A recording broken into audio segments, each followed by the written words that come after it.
दोस्तों chapter number 8 त्रिकोणमिति का परिचय। इस चैप्टर के अंदर जितने भी प्रश्नावली हैं उन सभी प्रश्नावली को हल करने के लिए आपको ये सारणी याद होना चाहिए। यानी कि इस सारणी के अंदर जितने भी कोड हैं इन सभी कोडों के सभी त्रिकोणमिति अगर आपको याद है तभी आप लोग इसमें जितने भी प्रश्नावली हैं उन सभी को हल कर सकते हैं, ठीक ना। तो उसके लिए आपको इसे रटना पड़ता है।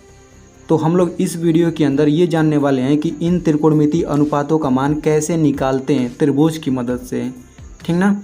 तो रटने से पहले कम से कम आप इसको समझ लीजिए तो वो बेहतर होगा आपके लिए, क्योंकि इससे आपका बेसिक बहुत स्ट्रॉन्ग हो जाएगा, ठीक ना, और आगे चल के बहुत ये काम आएगा आप लोगों के लिए। तो चलिए देर न करते हुए वीडियो शुरू करते हैं। तो सबसे पहले हम लोग 45 अंश के त्रिकोणमिति अनुपात निकालेंगे, ठीक ना। तो इसका त्रिकोणमितीय अनुपात निकालने के लिए हम लोग यहाँ पे समकोण त्रिभुज बना लेते हैं।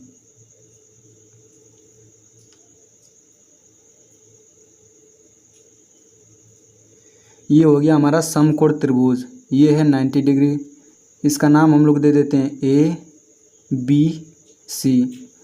तो चूंकि हमें 45 अंश के मान का त्रिकोणमितीय अनुपात निकालना है तो हम लोग इस कोण A को 45 अंश मान लेते हैं, ठीक ना। तो जब कोण A को 45 अंश मानेंगे तो ये भी हमारा 45 अंश आ जाता है, क्योंकि त्रिभुज के तीनों कोणों का योग 180 अंश होता है। और आपको ये पता होना चाहिए कि किसी भी त्रिभुज में अगर दो कोण बराबर हैं तो उन दोनों कोणों के सामने वाली भुजाएं भी बराबर होंगी। यानी कि इसके सामने ये वाली भुजा और इसके सामने ये वाली भुजा, ये दोनों बराबर होंगी, ठीक ना। यानी कि AB बराबर BC होगा। तो हम लोग अगर AB को x मानते हैं तो BC की लंबाई भी x होगा, तो इसे हम लोग x लिख लेते हैं। अब इसके बाद हम लोग AC का मान निकालेंगे। तो AC का मान निकालने के लिए हम लोग पाइथागोरस प्रमेय का प्रयोग करते हैं। तो पाइथागोरस प्रमेय क्या होता है, कोण का स्क्वायर। तो AC का स्क्वायर बराबर कोण का स्क्वायर बराबर आधार का स्क्वायर प्लस लंब का स्क्वायर। तो आधार यहाँ पे है AB का स्क्वायर प्लस लंब है यहाँ पे BC का स्क्वायर। तो यहाँ से AC का स्क्वायर बराबर हो जाएगा AB का स्क्वायर यानी कि x स्क्वायर प्लस BC का स्क्वायर x स्क्वायर। तो इस तरीके से AC का मान हमारा हो जाएगा रूट में 2x स्क्वायर बराबर √2 इंटू एक्स। यानी कि AC की लंबाई हमारे पास आ गया √2 इंटू एक्स हो गया। अब हम लोग यहाँ से साइन 45 अंश का मान निकालते हैं। तो साइन 45 अंश बराबर क्या होगा, देखिए कोण ये है तो इसके सामने सबसे पहले हम लोग ट्रिक लिख लेते हैं, लाल बटा कक्का। ये आपको फार्मूला पता होगा, साइन कॉस टैन। तो साइन 45 अंश बराबर हो जाएगा लंब बटा कर्ण। तो इसके सामने ये लंब होगा और ये कर्ण होगा। तो लंब हो जाएगा x बटा कर्ण हो जाएगा √2 इंटू एक्स। तो x से x कट जाएगा, ये बचेगा 1/√2। आप चाहें तो इस 45 अंश को मान करके भी इसका मान निकाल सकते हैं। इसके सामने लंब ये होगा और कर्ण ये होगा, ठीक ना। अब साइन 45 अंश आ गया। अब हम लोग कास 45 अंश का मान निकालते हैं। तो कास 45 अंश बराबर हो जाएगा आधार बटा कर्ण। तो इसके लिए आधार x इतना हो जाएगा x, कर्ण तो आपको बताइए √2 इंटू एक्स। तो ये भी कटने के बाद आ जाएगा 1/√2। अब हम लोग देखते हैं tan 45 अंश का मान। तो tan 45 अंश बराबर हो जाएगा लंब बटा आधार। इसके सामने लंब ये होगा, आधार ये होगा, यानी कि x बटा x बराबर हो जाएगा 1, ठीक ना। अब हमें ये 3 त्रिकोणमिति अनुपात पता चल गया तो हम लोग बाकी के 3 त्रिकोणमिति अनुपात पता कर सकते हैं। कैसे, देखिए जो कॉट होता है वो tan का उल्टा होता है, यानी कि कॉट 45 अंश बराबर लिख सकते हैं 1/tan 45 अंश। तो tan 45 अंश का मान हमने 1 निकाला था तो 1/1 बराबर 1 हो गया। इस तरीके से अब हम लोग निकालते हैं सेक 45 अंश का मान। तो सेक 45 अंश बराबर हो जाएगा 1/cos 45 अंश, क्योंकि सेक जो होता है कॉस का उल्टा होता है। cos 45 अंश का मान इतना आया है तो इसका उल्टा हम लोग कर देंगे तो ये हमारा पास आ जाएगा √2, ठीक ना। अब इस तरीके से हम लोग निकालते हैं कोसेक 45 अंश। तो ये हो जाएगा 1/sin 45 अंश, क्योंकि साइन का उल्टा होता है और साइन 45 अंश का मान है 1/√2। तो इसका 1/√2 का उल्टा हो जाएगा √2, ठीक ना। तो इस तरीके से 45 अंश के सभी त्रिकोणमितीय अनुपात हमें पता चल गए हैं। तो इस तरीके से हम लोग इसको ज्ञात करते हैं। तो अब हम लोग निकालेंगे 30 अंश और 60 अंश के सभी त्रिकोणमितीय अनुपात। तो इन दोनों के त्रिकोणमितीय अनुपात ज्ञात करने के लिए हमारे पास एक समबाहु त्रिभुज होना चाहिए। तो यहाँ पे हम लोग एक समबाहु त्रिभुज बना लेते हैं कुछ इस तरीके से। इसे हम लोग ए मान लेते हैं, इसे बी मान लेते हैं, इसे सी मान लेते हैं। तो आपको पता ही होगा कि किसी भी समबाहु त्रिभुज में मतलब तीनों कोणों का मान कितना होता है, 60 अंश होता है। ये भी हमारा हो जाएगा 60 अंश। तो हम लोग इसमें करते क्या हैं, इस ए शीर्ष से इस सामने वाले पर लंब खींचते हैं। ये हमारा हो गया लंब, इसे हम लोग बिंदु डी मान लेते हैं। तो समबाहु त्रिभुज में किसी एक शीर्ष से सामने वाली भुजा पर अगर हम लोग लंब खींचते हैं तो वो इस कोण को बराबर भागों में बांट देता है। इस कोण को बराबर भागों में बांट देता है और इस भुजाओं की लंबाइयों को भी बराबर भागों में बांट देता है, यानी कि बी डी बराबर डी सी होगा। तो ये हमारे पास हो जाएगा 30 अंश इतना, ये भी 30 अंश हो जाएगा। तो समबाहु त्रिभुज में भुजाओं की लंबाई समान होती है, तो इसे यक्स मान लेते हैं, इसे भी यक्स मान लेते हैं और इसे भी यक्स मान लेते हैं, पूरा यहाँ से लेकर यहाँ तक। जब ये पूरा यक्स है तो यहाँ बी डी की लंबाई क्या होगा, x/2 होगा, इसकी भी लंबाई x/2 होगा, ठीक ना। तो चूंकि हमें 30 अंश के त्रिकोणमितीय अनुपात हमें पता करना है और 60 अंश का, तो इस हम लोग समकोण त्रिभुज को लेंगे, त्रिभुज ADB। तो इस समकोण त्रिभुज को लेंगे तो इसमें दो भुजाएं हमें पता है, तो हमें इस तीसरी भुजा का मान हमें ज्ञात करना है, यानी कि AD का मान हमें ज्ञात करना है। तो AD का मान चलिए निकाल लेते हैं। तो ये हो जाएगा कोण का स्क्वायर यानी कि AB का स्क्वायर बराबर आधार का स्क्वायर यानी कि BD का स्क्वायर प्लस लंब का स्क्वायर यानी AD का स्क्वायर। हमें लंब AD का मान ज्ञात करना है। अब देखिए AB का मान क्या है, x है, तो ये हो जाएगा हमारे पास x का स्क्वायर बराबर BD का स्क्वायर। BD का मान x/2 है, तो इसका स्क्वायर करेंगे तो x²/4 होगा, फिर प्लस AD का स्क्वायर। तो यहाँ से ये हो जाएगा x², इसे पक्षांतर कर लेते हैं तो ये हो जाएगा -x²/4 बराबर AD का स्क्वायर। अब यहाँ से देखिए इसको हल करते हैं तो ये हो जाएगा 4x² में से x² घटेगा, ये हमारे पास आ जाएगा 3x²/4 बराबर AD का स्क्वायर। तो यहाँ से इस तरीके से AD बराबर हो जाएगा हमारा रूट में 3x²/4 बराबर। अब देखिए यहाँ पे √3 अंदर रह जाएगा, x² बाहर आ गया और 4 का वर्गमूल हो जाएगा 2। तो इस तरीके से AD का मान हमारे पास इतना आ गया। इसे भी हम लोग लिख लेते हैं √3x/2, ठीक ना। तो अब हम लोग निकालते हैं त्रिकोणमितीय अनुपात। तो सबसे पहले हम लोग निकालेंगे साइन 30 अंश का मान। यहाँ पे हम लोग लिख लेते हैं ट्रिक लाल बटा कक्का। तो साइन 30 अंश बराबर हो जाएगा लंब बटा कोण। तो साइन 30 अंश के सामने ये लंब हो जाएगा, यानी कि लंब हो जाएगा x/2, फिर पूरे का बटा कोण का लंबाई क्या हो जाएगा x। तो जब ये x है तो इसको x/1 लिख सकते हैं। तो ये हो जाएगा x/2 गुणा, ये भाग है तो गुणा करने के लिए ये नीचे वाला पलट जाएगा, 1/x हो जाएगा। तो x से x घट गया, ये हमारे पास बचेगा 1/2। तो साइन 30 अंश का मान 1/2 आ गया। अब हम लोग निकालते हैं cos 30 अंश का मान। तो cos 30 अंश बराबर हो जाएगा आधार बटा कोण। तो इसके लिए लंब जब ये है तो आधार इतना होगा √3x/2। तो इसे लिख लेते हैं √3x/2 पूरे का बटा कोण की लंबाई क्या है, x है, तो x/1 हो जाएगा। इसको हम लोग चाहें तो डायरेक्ट x से x काट सकते हैं। तो इसको आप लोग पलट करके भी हल करेंगे तब भी वही x कट जाएगा, तो हमारे पास बचेगा √3/2, ठीक ना। अब हम लोग देखते हैं tan 30 अंश का मान। तो tan 30 अंश बराबर हो जाएगा लंब बटा आधार। तो इसके लिए लंब ये होगा, लंब x/2 और आधार क्या होगा, आधार होगा इतना। तो इसे लिख लेते हैं। तो हमारे पास लंब हो गया x/2 पूरे का बटा आधार हो जाएगा √3x/2 बराबर x/2 × 2/√3 × x। तो x से x कट गया, 2 से 2 कट गया, बचेगा हमारे पास 1/√3, ठीक ना।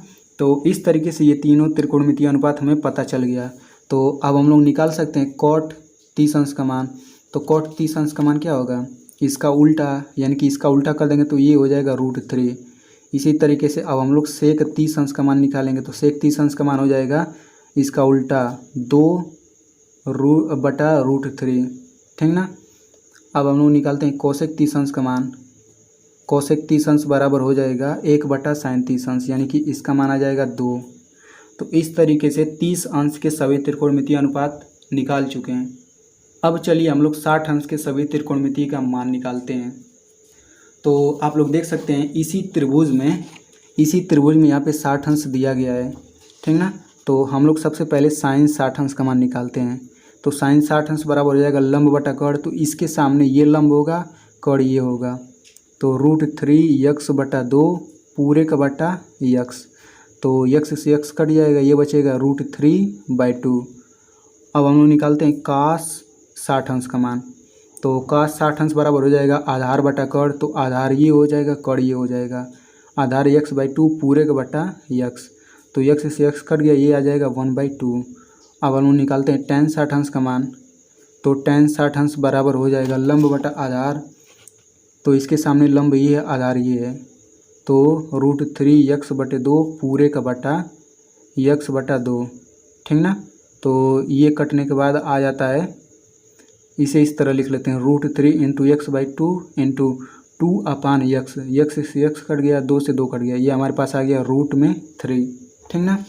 तो अब हम लोग निकालते हैं काट 60 अंश का मान। तो काट 60 अंश का मान हो जाएगा इसका उल्टा 1/√3। अब सेक 60 अंश का मान निकालते हैं। तो सेक 60 अंश बराबर हो जाएगा 2, क्योंकि इसका उल्टा करेंगे तो 2 ही होगा। और इसी तरीके से कोसेक 60 अंश बराबर हो जाएगा इसका उल्टा 2/√3। तो इस तरीके से 60 अंश के भी त्रिकोणमितीय अनुपात हमें पता चल गए। तो अब हम लोग 0 अंश और 90 अंश के त्रिकोणमितीय अनुपात निकालेंगे, ठीक ना। तो इसके लिए हम लोग सबसे पहले यहाँ पे एक समकोण त्रिभुज बना लेते हैं इस तरीके से। इसे हम लोग ए मान लेते हैं, इसे बी मान लेते हैं, इसे सी। ये हमारा 90 डिग्री है, ठीक ना। तो इसमें हम लोग फार्मूला लिख लेते हैं इस ए के सापेक्ष।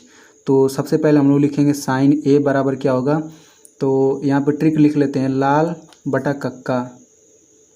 तो साइन ए बराबर हो जाएगा लंब बटा कड़, तो इसके सामने लंब ये है BC बटा कड़ क्या है AC, तो साइन ए बराबर BC बटा AC हो गया। अब हम लोग कॉस ए बराबर लिख लेते हैं, कॉस ए बराबर हो जाएगा आधार बटा कड़, तो आधार AB हो जाएगा, कड़ हो जाएगा AC। अब इसी तरीके से tan A का मान निकाल लेते हैं। तो tan A बराबर हो जाएगा लंब बटा आधार, तो लंब है BC बटा आधार हो जाएगा हमारे पास AB, ठीक ना। अब इसके बाद से अब देखिए इसमें हमें करना क्या है। तो सबसे पहले हम लोग 0 अंश के त्रिकोणमितीय अनुपात निकालेंगे, तो उसके लिए हमें इस ए कोण को 0 करना होगा। अब देखिए इसको 0 करने के लिए हम लोग करते क्या हैं, तो इसे 0 करने के लिए देखिए इस अगर बिंदु C को हम लोग नीचे लेकर चले आएँ, तो जैसे जैसे ये नीचे आएगा वैसे वैसे कोण ए छोटा होता जाएगा। और अगर हम लोग C बिंदु को बिल्कुल यहाँ पे B के पास लेते आएँ, तो ये कोण ए 0 हो जाएगा। इसे हम लोग कुछ इस तरीके से बना लेते हैं त्रिभुज को। ये हमारा हो जाएगा डॉट डॉट डॉट डॉट,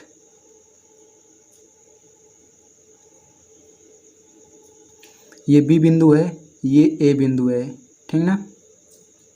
मान लेते बिंदु C यहाँ पे है, अगर हम लोग इसको नीचे लेकर चले आएँ, मान लीजिए हम लोग यहाँ पे लेकर चले आएँ, तो अब देखिए कोण यहाँ पे छोटा हो गया, कोण A, ये बिंदु हमारा नया बिंदु C हो गया। मान लेते हैं इसी C बिंदु को बिल्कुल B के पास लेकर चले आएँ, तो इस स्थिति में क्या क्या होगा। तो जब ये C बिंदु बिल्कुल B पर चला आएगा, तो उस स्थिति में सबसे पहले A बराबर 0 अंश हो जाएगा। और दूसरा क्या होगा, जो AB की लंबाई है वो AC की लंबाई के बराबर हो जाएगा। तो इसे हम लोग लिख लेते हैं AB बराबर हो जाएगा AC। तो हमें A बराबर 0 से मतलब है। तो अब हम लोग इन दोनों की मदद से इन तीनों त्रिकोणमितीय अनुपात का मान निकालते हैं।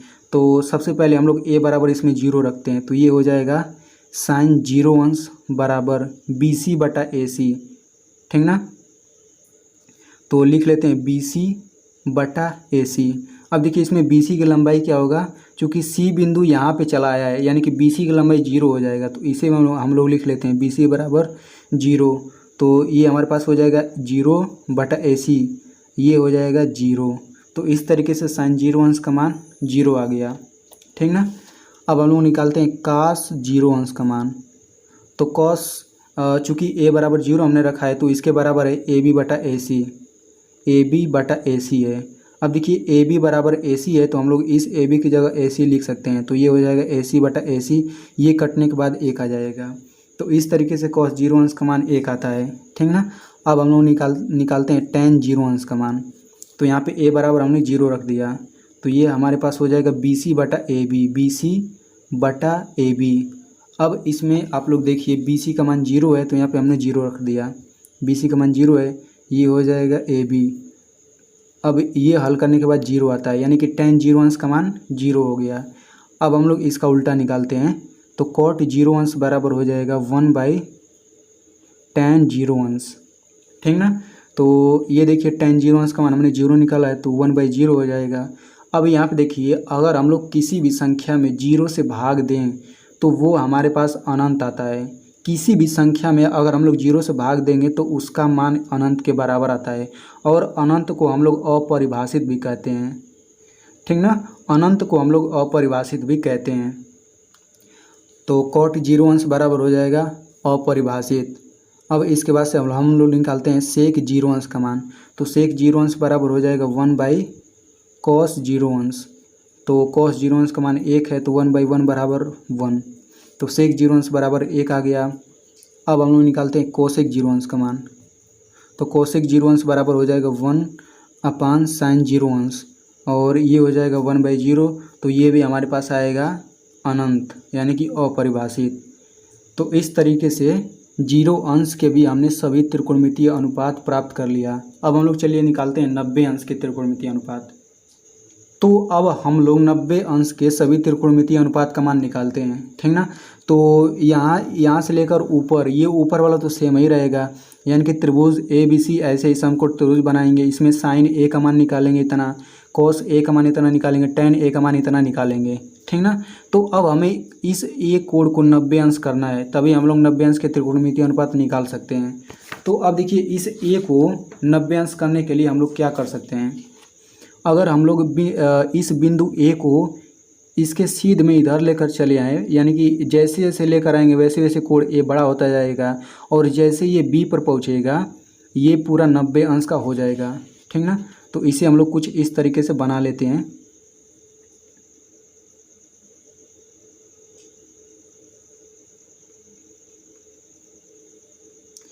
ये हो जाएगा ए, ये हमारे पास हो जाएगा बी, और ये हो जाएगा सी।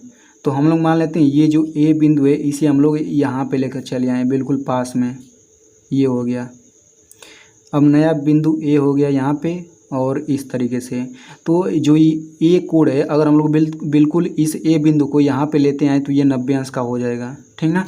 तो हम लोग कल्पना करके यही चलेंगे कि ये बिंदु ए जो है बिल्कुल बी पे पहुँच चुका है। तो जब ये बी पर पहुँच जाएगा, इस स्थिति में क्या क्या इसमें हम लोगों को दिखेगा। सबसे पहले ए बराबर तो 90 अंश हो जाएगा जब ए बिंदु बी पर होगा। तो और क्या होगा, इस ए सी की लंबाई बी सी के बराबर होगा। तो हम लोग लिखेंगे ए सी बराबर बी सी, ठीक ना। और एक और होगा ए बी की लंबाई 0 के बराबर होगा, ए बी बराबर 0 होगा, ठीक ना। तो अब हम लोग इन्हीं तीनों का यूज करके इसमें रखते हैं हम लोग मान। तो सबसे पहले हम लोग लिखेंगे साइन, चूँकि ए बराबर 90 है तो लिखेंगे साइन 90 अंश बराबर बी सी बटा ए सी। तो बी सी बटा ए सी लिखना है, लिख लेते हैं बी सी बटा ए सी। अब देखिए ये हो जाएगा बी सी बटा ए सी बराबर बी सी है, तो इसे भी हम लोग बी सी लिख लेते हैं। तो ये हो जाएगा 1, यानी कि साइन 90 अंश बराबर 1 आ गया। अब ऐसे यहाँ पे ए बराबर 90 अंश रखें कास में, तो ये हो जाएगा कास 90 अंश बराबर ए बी बटा ए सी, ठीक ना। तो ए बी का मान 0 है तो हम लोग 0 रख लेते हैं, और ये हो जाएगा ए सी। तो हल करेंगे तो 0 आ जाएगा। अब ऐसे ही निकालते हैं tan 90 अंश का मान। ए बराबर यहाँ पे 90 अंश रखेंगे, तो बी सी बटा ए बी है, ठीक ना। बी सी बटा ए बी है, तो बी सी हो गया, फिर बटा ए बी का मान हमारे पास 0 है तो इसे हम लोग 0 रख लेते हैं।